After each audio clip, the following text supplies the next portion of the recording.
Ian Bickerton, thanks for your time. You're very welcome, Scott. What got you interested at looking at the long-term consequences of war, looking 25 years beyond? I think what prompted me grew out of the book I did with Ken Hagen some years ago on the unintended consequences, which dealt with the fact that wars produced results that weren't intended.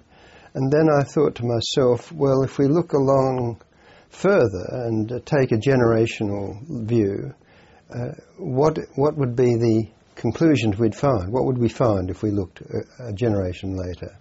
And it's remarkable because not only do wars not produce the results that people expect, the results they do produce don't last beyond a very short time.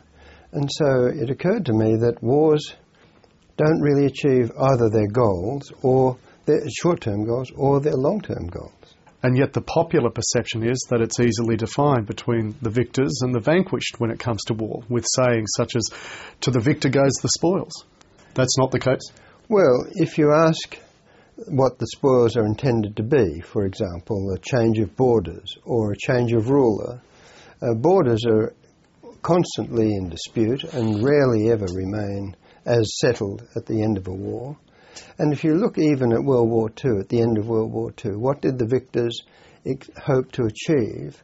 Well, they hoped to liberate Europe, and they ended up with replacing one dictatorship or one repressive regime with another in the East, at least. The British lost their empire. The French lost their empire. The Dutch lost their empires in the space of 25 years after the war. So the victors have lost what they fought to retain.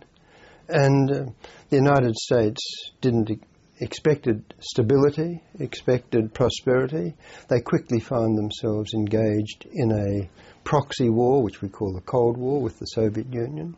Very shortly after, they're in a war in Korea, and then later in Vietnam. This is not what they hoped or intended at the end of World War II. China, Chiang Kai-shek, victorious in the war, gets defeated within 3 years by the communist, Mao Zedong, and that regime collapses. And the Russians, who hoped to secure Eastern Europe and Southeastern Europe, end up with a repressive regime which they have to impose upon Eastern Europe. So none of the victors achieved their goals over a 25-year period or even longer. You mentioned in the book there are two kinds of victory, that which occurs on the battlefield and strategic victory. What's the difference between those two, and where do they intersect, even collide? Well, they intersect in this respect, that the battlefield victory is simply the end of the fighting. One side decides it will no longer continue to fight. And so then the strategic victory is determining stability and longevity. Peace has no meaning at all if within 5 years or 3 or 5 or 25 years you are fighting again. You haven't achieved stability. Victory depends upon durability of peace or of non-confrontation, non-violence. And so that's the strategic victory. Now that rarely is ever achieved. So these questions of victory have not been very well explored by historians or by military strategists other than the end of fighting. It's the kind of George W. Bush statement on the USS Lincoln. Military activities in Iraq have ended. We have prevailed.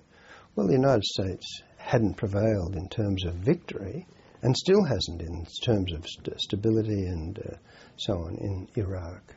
To use your time frame, 25 years from now, how do you think we will look back upon the current conflicts we're in, presuming they're over? What will we think we've won? What will we determine we've lost? Well, we're redefining victory these days, not by the symbolic gestures, the way we ended World War I or World War II, whether it's in Europe or in Japan on the USS Missouri, and so on, but by simply withdrawing, by handing over authority and control to another party and saying, well, we've done our job and we're now withdrawing. So we're defining victory now as withdrawal. In the old days, that used to be called defeat, but we never get defeated, so we can't define victory as defeat. So victory is now withdrawal. And that raises a real problem. If victory is indistinguishable from withdrawal, what were we fighting for in the first place? Why did we go in only to withdraw and hand over to somebody and say, well, we've achieved our objective? What was our objective? To hand over to Freddie, who we now claim to be our close friend, an ally and a Democrat, and he or she has no interest in what we think they represent.